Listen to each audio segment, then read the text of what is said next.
Et bonjour à tous les amis, c'est Percedal et on se retrouve aujourd'hui pour une nouvelle vidéo et une vidéo débrief du 7e tour de la Coupe de France où le FC Sochaux se déplaçait sur la pelouse du CA Pontarlier. Un match plutôt compliqué, on va revenir sur absolument tout, mais d'abord je dois vous dire que encore une fois il est beaucoup trop tôt dans la compétition, donc je fais ce débrief sans malheureusement avoir vu aucune image du match en fait. J'ai essayé de faire mes recherches, je sais pas si je m'y prends vraiment mal, si j'arrive pas à trouver le site ou si tout simplement, je pense pour le coup, il est encore beaucoup trop tôt dans la compétition pour trouver les images du match. Et même pour le coup, j'ai été très étonné parce que même sur la chaîne YouTube de Sochaux, qui a pour habitude de mettre les highlights ou quoi que ce soit, bah j'ai rien trouvé non plus, pas de même en short la dernière fois j'avais trouvé sous format de short du coup. Après on avait joué à Sochaux donc c'était nos images. Peut-être que là du coup c'est les images de Pontarlier donc je sais pas, mais en tout cas même en cherchant sur YouTube, j'ai même pas pu voir les buts. Donc un peu compliqué, je vous cache pas de faire un débrief sans avoir vu aucune image. Du coup je me suis basé sur l'interview de Vincent Aignan à la fin du match. Donc je vais le croire sur parole. Lui pour le coup il était au match. Donc on va parler de tout ça. Il y a du positif et du négatif à redire sur ce match. Donc les amis, match plutôt compliqué face à Pontarlier chez eux. Encore une fois, donc un peu compliqué comme d'habitude, comme je le dis tout le temps. T'es pas dans ton public, c'est pas ta pelouse, c'est toujours plutôt difficile. C'est un match à prendre avec des pincettes à chaque fois. Et ça s'est vu parce que directement Pontarlier a ouvert le score à la 13e minute, donc Sochaux mené. Ils nous ont vraiment mis pour le coup du fil à retordre pendant tout le match et ça s'est vu. Après, de ce qu'a dit Vincent Aignan, fin de première période, apparemment, on a senti qu'on était un peu plus au-dessus, on a pu revenir. Et il aura fallu attendre le début de la deuxième période pour avoir le premier but de Sochaux avec Pébernes, donc qui ouvre le score de notre côté et qui du coup nous permet une égalité. D'ailleurs, ça me fait penser que je vous ai même pas dit le score. Bon, c'est pas grave, vous le saurez en temps réel. Mais du coup, égalité entre Sochaux et Pontarlier, un partout. Et je peux pas vous dire exactement beaucoup de choses, mais il s'est pas passé, je pense, grand chose entre du coup la 55e minute où on a égalisé et la fin du match, parce qu'à la fin du match ça s'est complètement enflammé avec Sochaux, donc j'ai peur d'écorcher son nom, du coup je vais juste regarder, c'est Bayangui Nissa, j'espère que je l'ai bien prononcé, si c'est le cas n'hésitez pas à me reprendre dans les commentaires. Mais du coup qui reprend l'avantage, qui double la mise, donc super cool, fin de match, on se dit 95e minute, plus rien à faire, ça fait vraiment plaisir, on va avoir la qualif sans trop se mettre en danger par la suite parce qu'il reste plus beaucoup de temps. Mais apparemment c'était pas l'avis de Pontarlier parce que ils ont égalisé une minute après. Donc là c'est un gros coup au moral, d'autant plus que d'après Vincent Aignan, le but était hors jeu et pas un petit hors jeu, il nous a vraiment dit c'est un hors jeu au moins de 4 mètres. Donc je suis pas corse ni marseillais, mais 4 mètres c'est quand même gigantesque. Faut imaginer presque 3 personnes d'1 m 70 à peu près en ligne comme ça, ça fait pas mal. Donc bah coup au moral évidemment.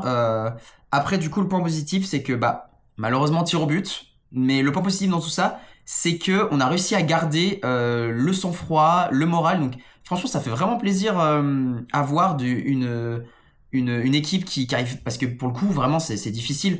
Faut imaginer que tu reprends l'avantage, donc tu te dis ok c'est bon on passe, et finalement tu te prends un coup derrière la tête, ils égalisent et là ça te met vraiment en danger parce que on l'a vu par le passé avec plein de séances de tir au but.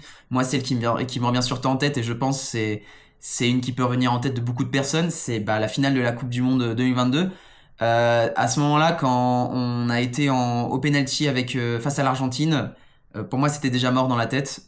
C'était évident, on était nuls en penalty, ils étaient bien meilleurs. Mais j'ai surtout la philosophie de me dire que une séance de penalty, c'est littéralement une chance sur deux. T'as une chance sur deux de passer, une chance sur deux de pas passer, parce que ça dépend du gardien, ça dépend des tireurs. Il y a vraiment beaucoup de facteurs qui rentrent en compte. Donc à ce moment-là, c'était plutôt tendu. Je vous cache pas, j'étais pas très serein.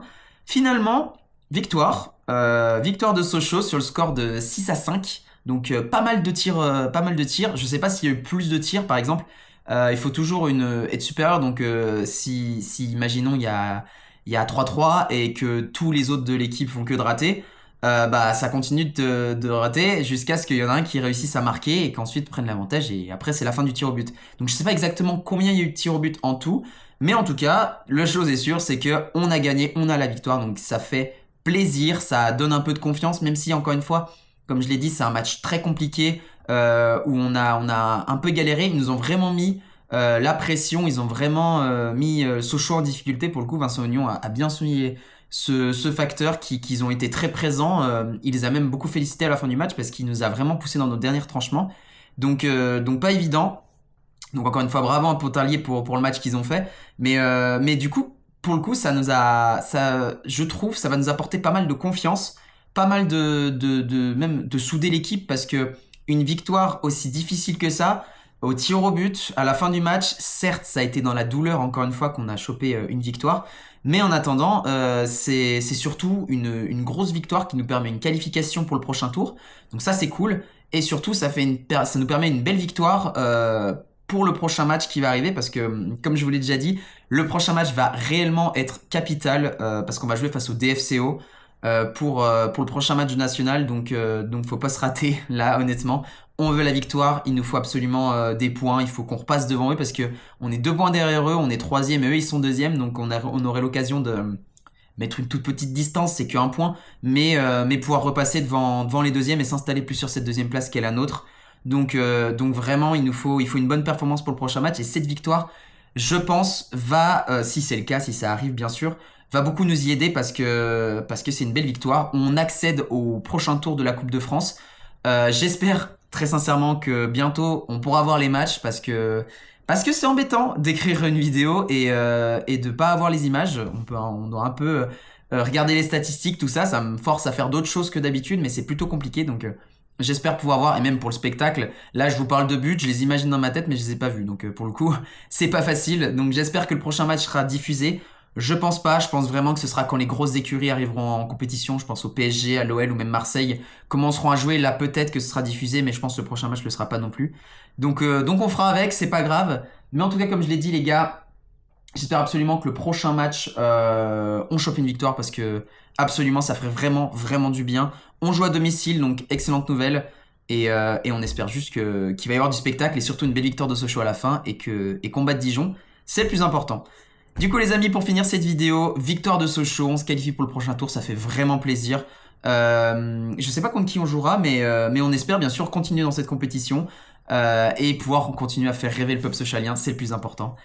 Et du coup les amis, c'est la fin de cette vidéo, j'espère que vous l'aurez apprécié. Si c'est le cas, n'hésitez pas à mettre un like ou un commentaire, n'hésitez pas non plus à vous abonner, ça me ferait vraiment super plaisir. Et sur ce les amis, je n'ai plus qu'à vous dire, on se retrouve pour de prochains matchs. Prenez soin de vous, c'était Percedal, ciao! Dans les vallées du Doubs résonnent nos chants, jaune et bleu sur nos cœurs, notre fierté vibrante, Sochaux terre de passion, nos héros sur le terrain, avec force et dévotion, nous suivons ton chemin. Allez Sochaux, fais-nous rêver, dans chaque match, fais-nous vibrer, nos lions sont prêts à tout donner, pour nos couleurs, pour notre fierté.